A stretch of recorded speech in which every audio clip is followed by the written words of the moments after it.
Introduction to micro economics. तो इसको मैं एक रीकैप दे देती हूँ फिर से। पहली बात तो माइक्रो इकोनॉमिक्स क्या है?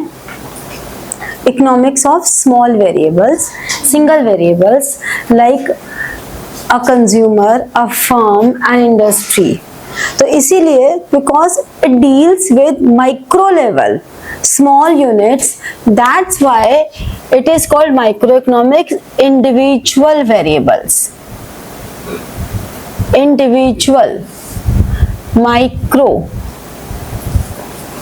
small variables, क्योंकि ये इनको स्टडी करता है तो ये माइक्रो है। जैसे कि इसीलिए इसको हम प्राइस थ्योरी कहते हैं। प्राइस थ्योरी मीन्स ये बेसिक प्राइस लेवल को डिसाइड करता है, किसी कमोडिटी के प्राइस लेवल को डिसाइड करता है। ठीक है, तो इसमें हम कहते हैं कि जितने भी root cause of economic problem, economic problem क्या है? इकोनॉमिक प्रॉब्लम है resources are not sufficient as compare to demand. तो economic problem arise due to scarcity of problem, scarcity of resources, sorry, due to scarcity of resources। scarcity word का मतलब क्या हुआ? scarcity का मतलब क्या हुआ?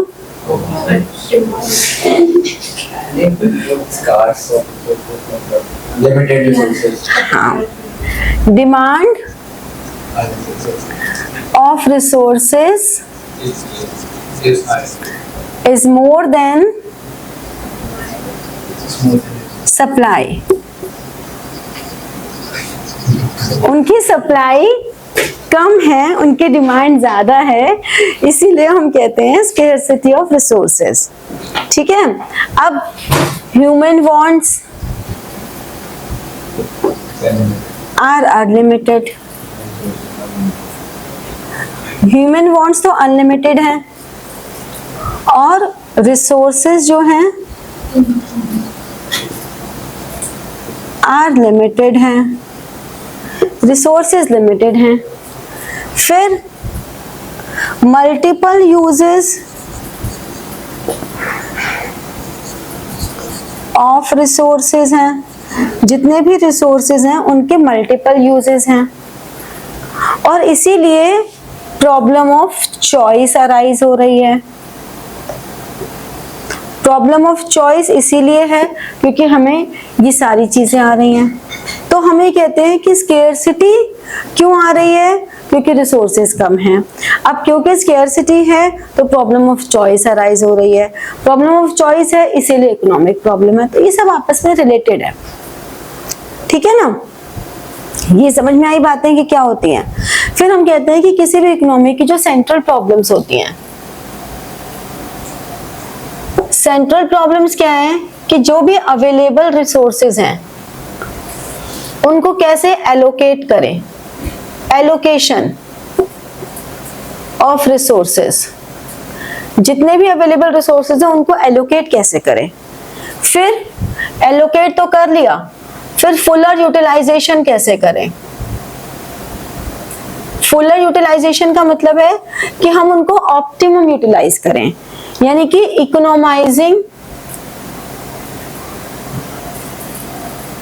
इकोनोमाइजिंग ऑफ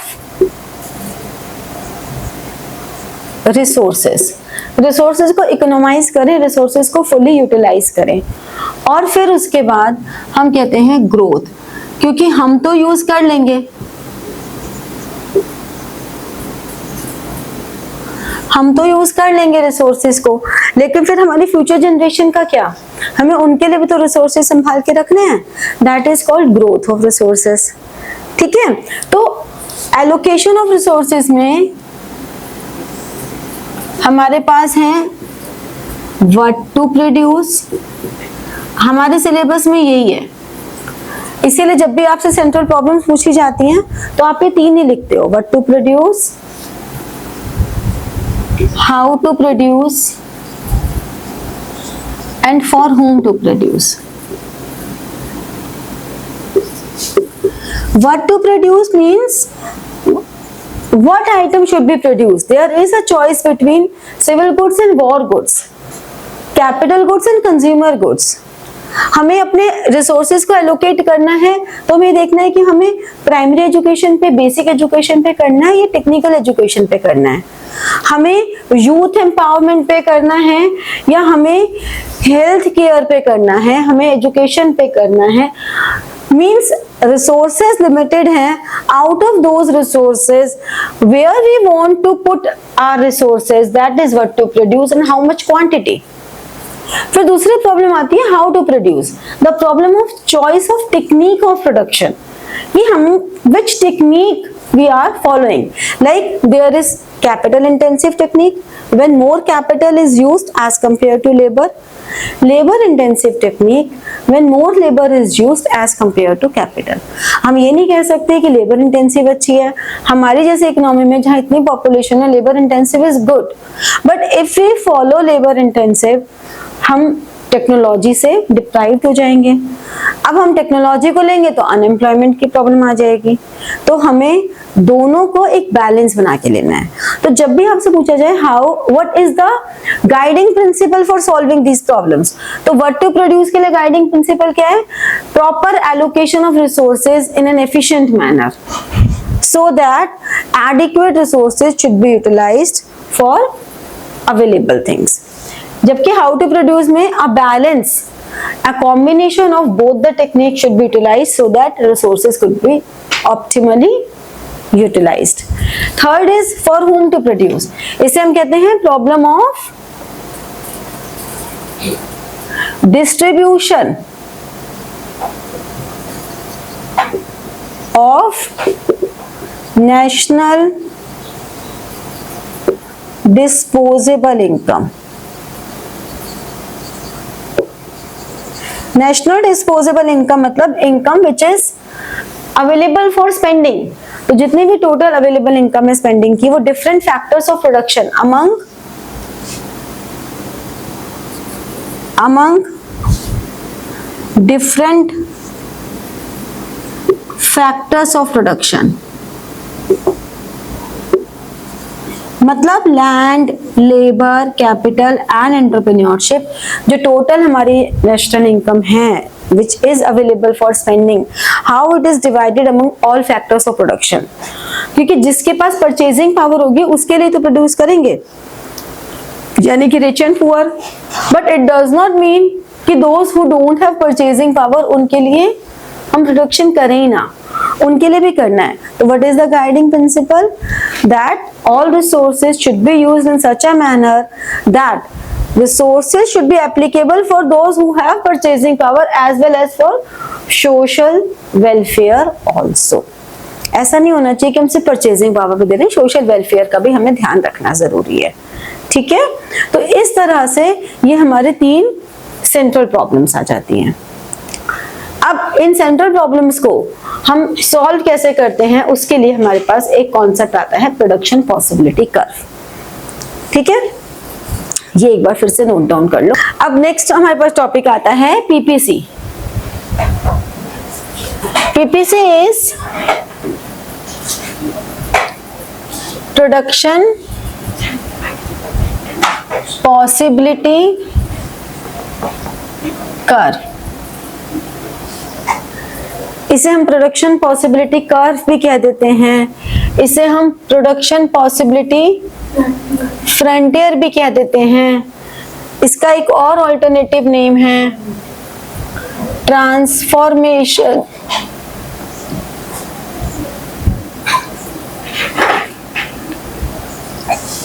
कर्व. ट्रांसफॉर्मेशन कर्व भी कह देते हैं. क्यों? क्योंकि ये हमें ट्रांसफॉर्म बताता है कि किस तरह से कमोडिटीज में, अगर हम 2 कमोडिटीज ले रहे हैं तो उनकी वेरियस प्रोडक्शन पॉसिबिलिटीज कहाँ हैं.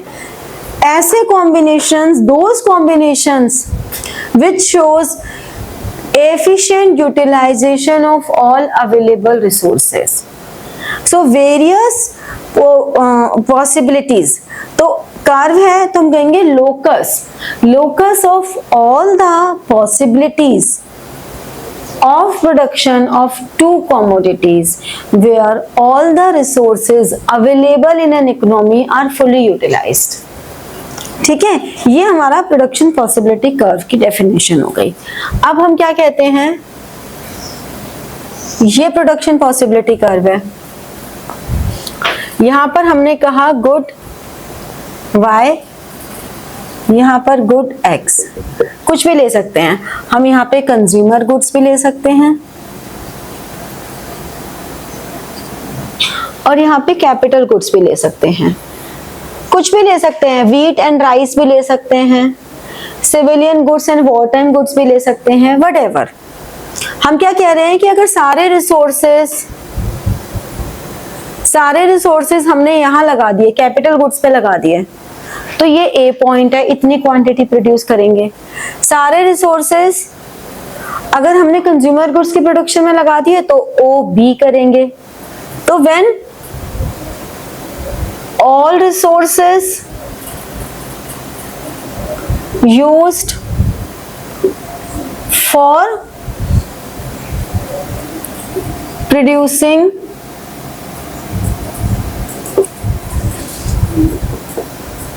कैपिटल गुड्स, अगर हमने कैपिटल गुड्स पे लगा दिए तो ओ ए क्वांटिटी रहेगी।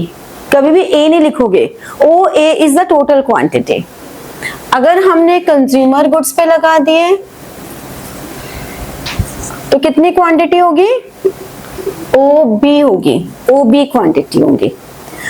इसके ऊपर जितने भी हैं सी डी ई एफ, तो ये जितने भी सी डी ई एफ जितने भी हैं, ये वो हैं जहां पर फुलर यूटिलाइजेशन, पूरा यूटिलाइजेशन है, यूटिलाइजेशन ऑफ अवेलेबल रिसोर्सेस। जितने भी अवेलेबल रिसोर्सेस हैं उनको हमने पूरी तरह से यूटिलाइज किया है।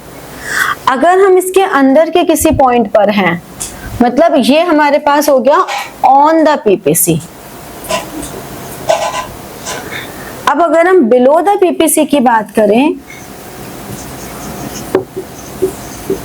तो बिलो द पीपीसी मतलब अंडर यूटिलाइजेशन,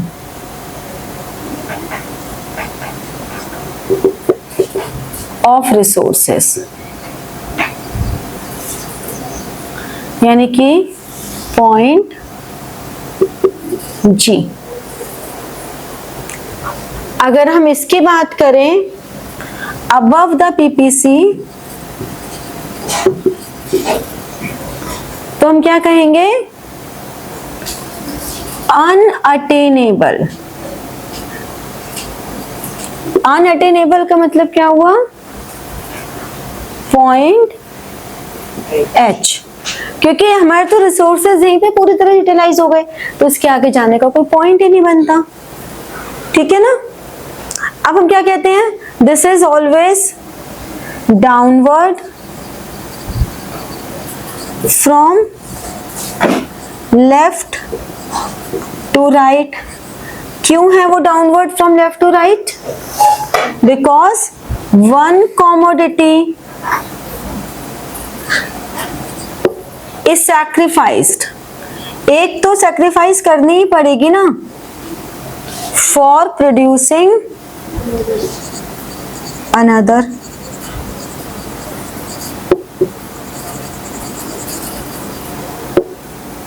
करनी पड़ेगी। इसी तरह से दूसरी प्रॉपर्टी क्या है,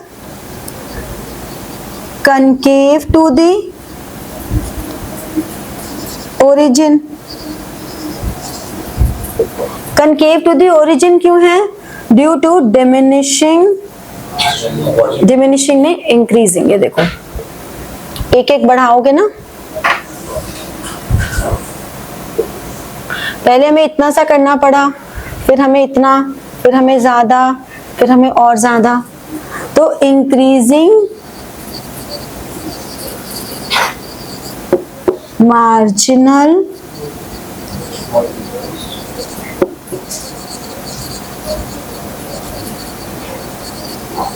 अपॉर्चुनिटी कॉस्ट, इंक्रीजिंग मार्जिनल। और मार्जिनल अपॉर्चुनिटी कॉस्ट क्या हुई?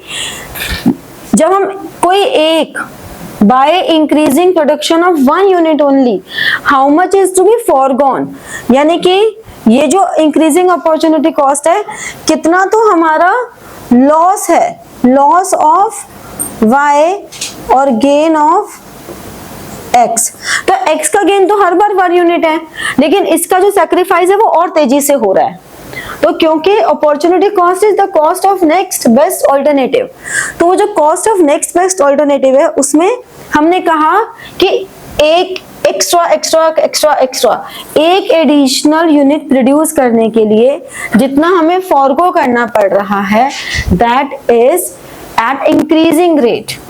तो opportunity cost, cost of next best alternative, marginal जो एक एडिशनल यूनिट प्रोड्यूस करने के लिए करना है, इंक्रीजिंग यानी कि जो वो डिक्लाइन हो रहा है वो इंक्रीजिंग रेट से हो रहा है। तो इंक्रीजिंग मार्जिनल अपॉर्चुनिटी कॉस्ट, जितना हम लॉस कर रहे हैं उतना ही यहाँ पर एक से गेन हो रहा है। अगर ये इंक्रीजिंग ना होता, अगर ये डिक्रीजिंग होता,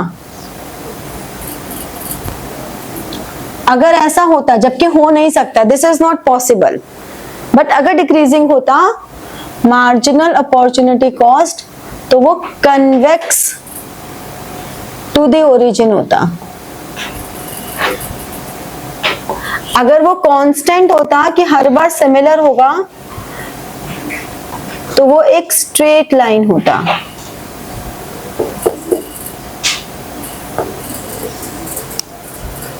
ठीक है, तो इस तरह से ये हमारे पीपीसी का बिहेवियर चलता है। समझ में आया?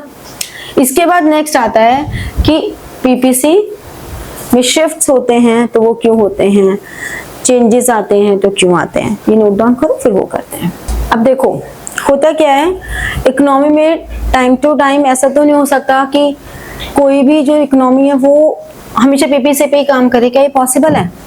पहले तो ये बताओ, is it possible that every economy always work on PPC?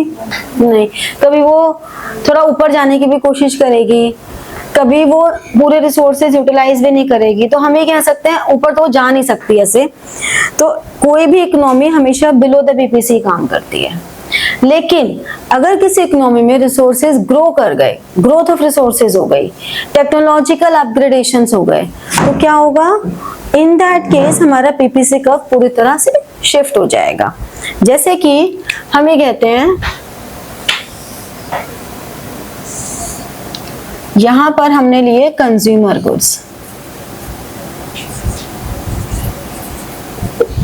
यहां पे हमने लिए capital goods,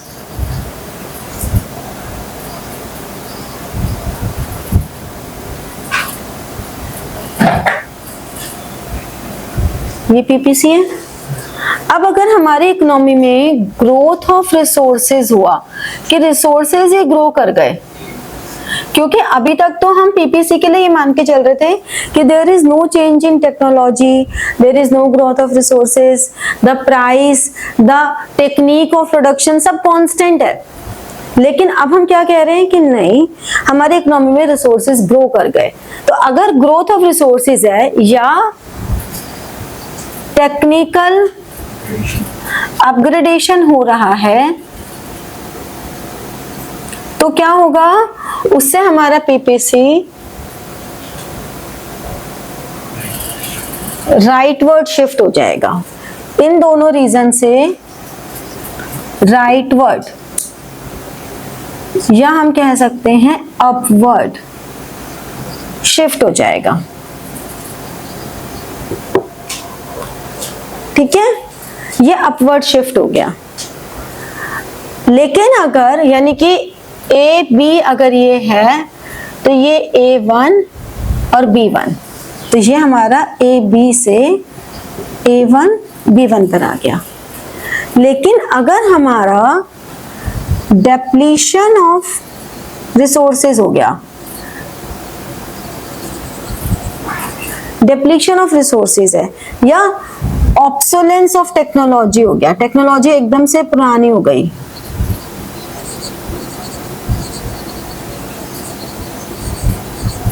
obsolescence of technology हो गया।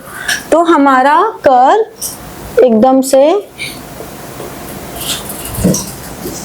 लेफ्टवर्ड या हम कह सकते हैं डाउनवर्ड शिफ्ट हो जाएगा, जिसे हम कहते हैं ए बी से वो A2 B2 यहां शिफ्ट हो जाएगा। ठीक है, तो वो यहां से इधर शिफ्ट हो गया, तो पैरेलल शिफ्ट आ रहा है ये,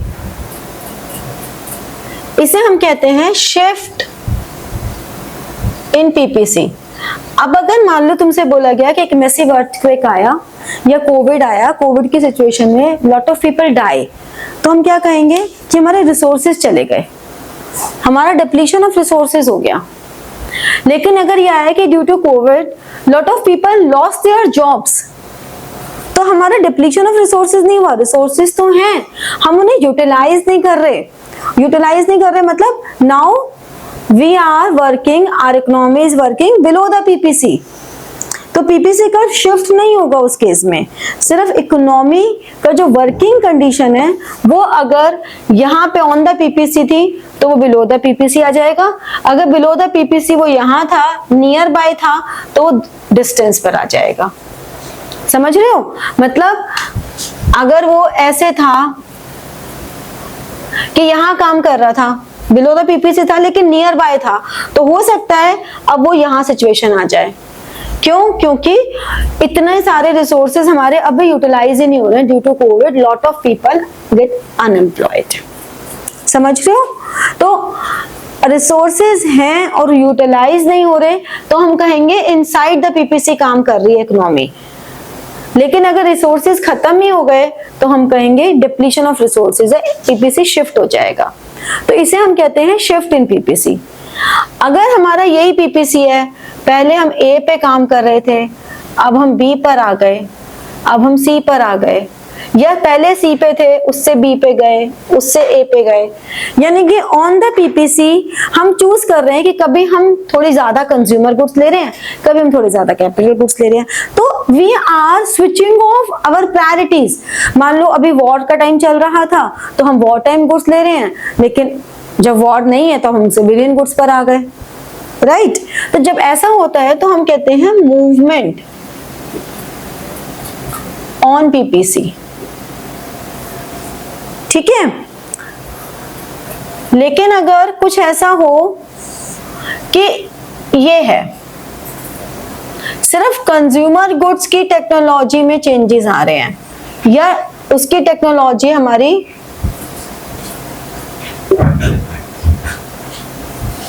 सिर्फ कंज्यूमर गुड्स में चेंज आ रहे हैं, तो कंज्यूमर गुड्स में चेंज आने से या तो ये कर्व इनसाइड आ जाएगा ऐसे, या ये ऐसे आ जाएगा। यानी कि अगर कंज्यूमर गुड्स में ग्रोथ ऑफ रिसोर्सेज हो रही है, टेक्नोलॉजिकल चेंजेस आ रहे हैं, तो राइटवर्ड शिफ्ट हो गया। शिफ्ट नहीं बोलते, इसे हम बोलते हैं रोटेशन, रोटेशन ऑफ पीपीसी। समझे? आया समझ में अब? तो ये जो हमारे पास है पीपीसी, ये या तो ऐसे जाएगा या ऐसे जाएगा, ये भी हमारे लिए रोटेशन ही है। ये शिफ्ट है, ये शिफ्ट है, ये मूवमेंट है, और ये दोनों ही रोटेशन है।